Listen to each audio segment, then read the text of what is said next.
안녕하세요. 누워서 잠을 청하려다가 도저히 잠이 오질 않아 이렇게 글을 적어 사연을 보내봅니다. 저는 28살이에요. 결혼을 앞두고 있었죠.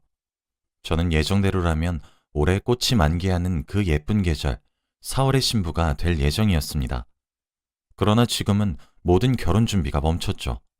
제게 일어난 어떤 드라마 같기도 하고 비극적인 만남 하나로 말이죠. 그 시작은 지금으로부터 3주 전이었습니다. 전 남자친구로부터 꿈꿔왔던 프로포즈를 받았어요. 오랜 기간 만나온 남자친구이기도 하였고, 저 또한 남자친구를 정말 많이 사랑했기 때문에 당연히 결혼하자는 요청을 아주 기쁘게 받아들였습니다. 상견례까지 일사천리로 이어졌어요. 양가의 분위기는 매우 좋았습니다. 예비 시댁에서도 저를 무척이나 마음에 들어 하셨고, 저희 부모님도 마찬가지로 예비 사위인 남자친구를 정말 마음에 쏙 들어 하셨어요. 양쪽 부모님들 모두가 천생연분이고 잘 만났다며 칭찬으로 일색이었죠. 제게는 2살 어린 남동생이 있습니다. 유달리 저를 챙겨주는 동생이지만 오빠 같은 존재인데 제 동생마저도 남자친구를 형이라 부르며 잘 따르는 것을 보니 내가 참 좋은 사람을 만났구나 하며 매일을 행복에 겨워했죠. 그러다 3주 전 남자친구의 가족 모임에 초대를 받게 되었습니다. 예비시댁에서는 특히 예비 시어머님이 저를 예뻐하셨어요. 제게 초대를 하면서 제이야, 부담스러우면 오지 않아도 괜찮아. 정말 괜찮단다. 난 그냥 예비 며느리라고 널 자랑하고 싶어서 초대한 건데 그런 건 너희가 식을 올리고 나서 천천히 할 수 있으니까 부담스러우면 다음에 같이 참석하도록 하자. 라고 하셨죠. 저는 예비 시어머님께 예쁨 받고 싶은 마음에 아니요 어머님, 저 그날 시간 널널해요. 예쁘게 차려입고 참석할게요. 라고 가족 모임에 참석한다고 얘기를 드렸습니다. 예비 시어머니는 제이야 너무너무 고마워. 네 덕분에 내 어깨가 아주 그날 으쓱거릴 거야. 그날 보자 하셨어요. 예비 시어머니가 뛸 듯이 기뻐하셨다는 남자친구의 말을 들으니까 저도 너무 기분 좋았죠. 그런데 지금 생각해보면 그날 가지 말아야 했습니다. 예비 시어머니께서는 우애 좋은 이모님이 하나 있어요. 남자친구에게 이모가 되시는 분이시죠. 자매 사이가 엄청나게 돈독해 결혼 후에도 같은 아파트 바로 옆동에 함께 살 정도로 서로를 위한다고 하더라고요. 그래서 예비 시어머님과 그 이모님은 거의 매일같이 서로의 집에 놀러도 가고 함께 차를 마시러 가기도 한다고 들었습니다. 한 달에 한 번씩 각자 가족끼리도 함께 모여서 술도 한잔하며 가족 간의 모임을 한다고 하더라고요. 저는 그 모임에 초대를 받은 것이었죠. 사실 결혼한다는 사실이 믿기지 않고 종종 현실성이 없었는데 그런 모임에도 초대받고 심지어 저를 자랑하고 싶어 하신다는 것을 들으니까 뭔가 가족으로서 인정을 받은 느낌이 들었어요. 저는 당연히 예비 시어머니의 길을 살려주기 위해 저녁 모임을 위해서 그날 아침부터 때 빼고 광을 냈습니다. 며칠 전에 미리 백화점에서 쇼핑해놓은 단아하고 단정한 하늘색 원피스를 입었고 예비 시어머니와 이모님께 드릴 작은 선물도 하나 준비했죠. 미용실에 들러서 머리도 세팅했습니다. 남자친구는 차를 타고 데리러 왔고 저와 남자친구는 늦지 않게 모임 장소에 도착을 했어요. 준비했던 선물을 예비 시어머님께 건네며 어머님, 며칠 전 백화점에 갔는데 이거 자매끼리 하면 너무 예쁠 것 같고 어머니께 특히나 스카프가 너무 잘 어울리시는 것 같아서 어머니 생각나서 하나 샀어요. 작지만 받아주세요. 라고 말하며 건넸습니다. 예비 시어머니는 기분이 무척 좋아 보이셨고 우리 예비 며느리는 정말 센스가 좋네. 어쩜 누굴 닮아서 이렇게 보는 눈이 탁월하고 좋을까? 라고 하시며 이모님께 자랑했죠. 그때였습니다. 그 자리에 있어선 안 될 사람이 보였어요. 저희 예비 시어머니께 어머 언니, 예비 며느리가 그리도 좋소? 아이고 부러워라. 어쩜 색깔이 이렇게 곱대? 내 것까지 준비한 것 봐. 아주 센스가 흘러넘치는구만. 우리 언니는 좋겠수다. 라며 다가오고 계신 남자친구의 이모님 옆자리에는 바로 저를 온갖 방법으로 학창시절에 미친 듯이 괴롭혔던 사람이 앉아 있었어요. 사실 저는 고등학교를 자퇴했습니다. 겸전고시를 쳤고 대학에 입학했죠. 제가 어린 나이에 고등학교를 때려치고 검정고시를 준비했던 이유는 학창시절이 너무나도 괴로웠기 때문입니다. 여러분들은 누군가가 본인을 미치도록 싫어하거나 증오하는 것을 겪어본 적이 있으신가요? 그거 정말 사람이 피가 바짝바짝 마릅니다. 저는 왕따를 심하게 당했어요. 제가 왕따 당한 이유조차 지금 가만 생각해보면 참 어이가 없죠. 저는 남녀공학에 다니고 있었는데 주동자인 친구가 짝사랑하는 선배가 제게 관심이 있다고 표현한 뒤부터 제 고등학교 학창 시절은 곤두박질 치기 시작했습니다. 심지어 주동자와 저는 같은 반이었어요. 정말 이건 신의 장난인가 라는 생각이 절로 들었죠. 돈을 빼앗기는 일은 일상이었습니다. 행동이 조금이라도 느리거나 저로부터 뺏어가는 돈의 양이 성에 차지 않으면 심심치 않게 손이 제 얼굴로 올라왔죠. 생일에 엄마와 아빠가 저 입으라고 정말 비싼 패딩을 사주면 뭐하나요? 학교에 입고 가면 빼앗길 것이 뻔한데요. 저는 고등학교를 다니며 교복을 정말 자주 샀습니다. 갑작스런 성장기가 찾아와서가 아니라 교복이 너무 빨리 해졌기 때문이죠. 맨날 첫날 맞고 다니고 땅에 끌리니 빨리 해질 수밖에 없었습니다. 선생님께 왜 말하지 않았냐 하시는 분 계시겠죠? 처음엔 저도 선생님께 울면서 너무 힘들다 도와달라고 도움을 요청했었습니다. 근데 선생님은 그 다음날 아침 조회 시간에 저와 주동자인 친구를 교실 앞에 불러내시고는 이제 화해하고 친구끼리 사이좋게 지내라고 말씀하셨어요. 그러고 화해의 악수를 시키셨습니다.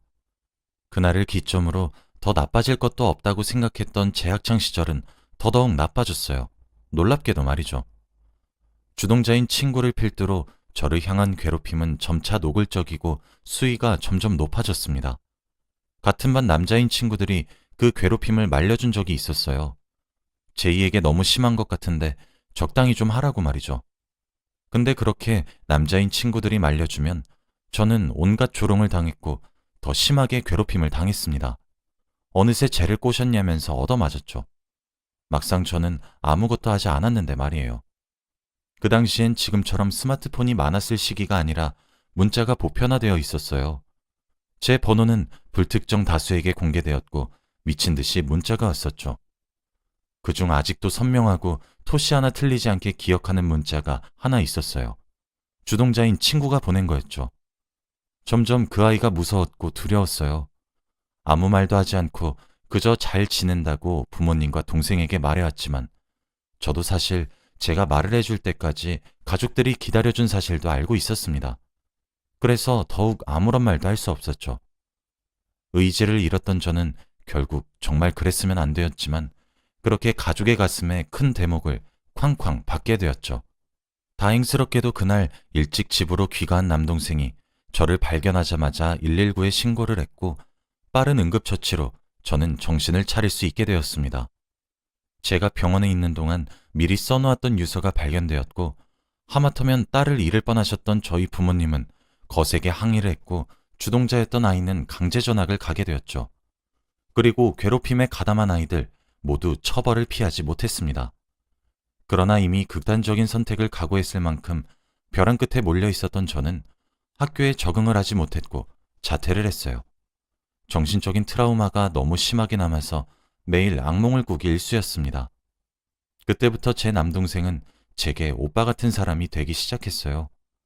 검정고시를 준비하기 위해 독서실을 가게 되면 항상 저를 데리러 와주고 고민 있으면 자기한테만 살짝 말하라며 굉장히 의젓하게 굴었죠. 저는 가족들에게 깨지기 쉬운 유리구슬 같은 존재가 되었고 그런 따뜻한 관심과 사랑 그리고 보살핌 덕에 이제는 많이 극복했습니다. 그렇게 저는 대학에 진학하게 되었고 지금의 남자친구를 만났어요. 저보다 2살이 많았던 선배였죠. 참 다정다감한 사람이고 마음이 따뜻한 사람이라서 끌렸습니다. 자연스레 사귀는 사이로 발전했고 사귄 지 한 2년 정도 되었을 때 울면서 고백했던 제 과거 이야기에 눈물을 흘려줬어요. 저를 꼭 안으며 얼마나 힘들었겠냐, 버텨줘서 고맙다, 그러며 우는 남자친구의 모습에 저 또한 아이처럼 목 놓아 울어버렸죠. 저는 그런 모습에 결혼을 결심했었습니다. 이렇게 마음이 따뜻한 남자라면 행복할 것 같았거든요. 종종 악몽을 꿔서 울면서 일어나면 남자친구는 어느 시간이든 저를 꼭 껴안고 등을 토닥거려 주었습니다. 지금은 10년 정도 된 이야기지만 아직까지도 간혹 저의 발목을 잡고 놓아주지 않는 그런 이야기예요. 여전히 지금도 그때를 생각하면 참 괴롭습니다. 남자친구는 종종 이모님네 가족 얘기를 많이 했었어요. 엄청 친한 사촌 여동생이 하나 있다고요. 저와 같은 나이라서 둘이 친해지면 좋겠다고 본인이 생각하기엔 사촌이 아니라 진짜 내 친동생 같고 어렸을 때부터 같이 자라와서 특별하다고요. 그런 이야기를 들을 때 저는 항상 와, 오빠, 너무 궁금해. 그럼 우리 결혼 준비할 때 한번 만나는 자리 만들자. 나도 얼른 친해지고 싶네. 라고 말했었죠. 남자친구의 이야기를 전해 들었을 땐 그냥 마냥 천진한 사람이겠거니 생각했습니다. 남자친구는 간혹 동생이 철없이 굴던 시절이 있었다며 그때 집안이 풍비박산 나는 줄 알았다고 분위기가 살벌했다고 그런 말들도 그냥 사춘기를 심하게 겪었나 보네 하고 넘겼었어요. 그런데 우연도 이런 우연이 있을까요? 가족 모임 자리에 계신 남자친구의 이모님 바로 옆자리에 앉아있던 사람이 있었다고 했잖아요. 바로 남자친구의 사촌 여동생이었죠. 그런데 그 사람은 제 학창 시절을 나락으로 떨어뜨려준 10년이 넘어가도 트라우마에 시달리게 살게 해준 우리 가족 가슴에 대못을 받게 만든 주동자 아이였습니다. 바로 알아봤어요. 어떻게 그 얼굴을 잊을 수 있겠습니까? 별로 변하지도 않았더군요. 그 아이도 저를 바로 알아본 듯 했습니다. 허공에서 눈이 수초 동안 마주쳤죠. 순간 귀에는 아무런 소리도 들리지 않았어요. 삐 하는 소리만 들렸습니다. 저는 눈이 마주치고 나서 고개를 바로 돌렸어요. 괜찮다고 생각하며 이제껏 지내왔는데 전혀 아니더라고요. 어느새 저는 그 고등학교 시절의 나로 돌아가 있었고 온몸이 굳어버렸죠. 한 발자국 떼는 것도 힘겨웠어요. 아무런 대꾸도 대답도 하지 못하고 몸을 돌려 그 자리에서 빠르게 도망치는 일 말고 제가 할 수 있었던 일은 없었어요. 예비 시어머니와 이모님을 비롯해 모두가 놀랐고 당연히 남자친구는 제 뒤를 따라 나왔죠. 한참을 뛰어 도망을 치고 멈춰서 숨을 천천히 골랐습니다. 남자친구는 갑자기 도망친 제게 화도 내지 않고 달랬어요. 제이야, 왜 그래? 무슨 일 있어? 갑자기 뛰쳐나가면 어떡해. 나 놀랬어. 저는 눈에서 눈물이 쏟아졌습니다. 남자친구는 당황하며 제이야, 왜 울어? 나 지금 너 탓하는 거 아니야. 진짜 걱정돼서 물어보는 거야. 왜 그래? 무슨 일 있었어? 몸이 안 좋아? 응? 울지 마. 제이야, 내가 어떻게 해줄까? 응? 하며 옆에서 안절부절 못하며 달래기 바빴죠. 저는 한참을 소리 없이 눈물만 뚝뚝 흘리고 있었습니다. 저는 차마 떨어지지 않는 입으로 겨우겨우 말했어요. 오빠, 저번에 내가 해준 이야기 기억나? 나 검정고시 친 이유. 나 고등학교 시절에 너무 힘들었다고 해준 이야기 있잖아. 그거 기억나? 남자친구는 응, 응. 근데 갑자기 그 이야기가 왜? 저는 그때 내가 주동자였던 애 오빠한테 말 안 해줬지? 남자친구는 응, 그렇지. 근데 정말 갑자기 왜 그래?